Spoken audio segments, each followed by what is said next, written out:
जय जगन्नाथ।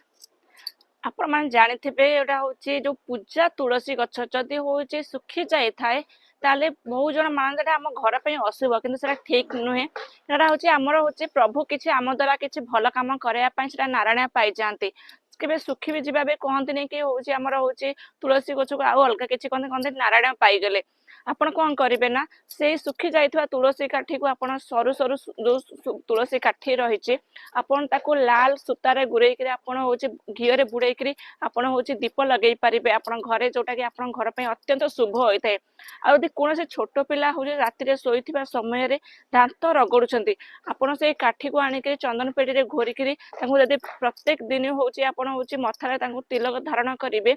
ताद्वारा कौन करा हेते से दिन होची पिलांकर दांत रगड़ा बंद हो जाते आ जो दिन आपण धारण करिवे पिलांको से दिन आमिष देबेनी केबे हेले खाया को आ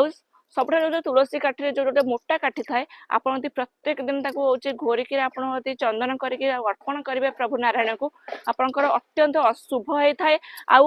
आपणकर केबे हेले होची अनिष्ट हेबो नै। प्रभु विष्णुंकर होची सदा सर्वदा आशीर्वाद आपण घर ऊपर रहिते जोटा कि तुलसी चंदन कह जाय थाए। आपण एही काम करंतु जोटा तुलसी गछ को नेके सुखी जाइतो तुलसी गछ को नेके देखिबे आपणकर होची जीवन रे बहुत सुख समृद्धि आसीबो।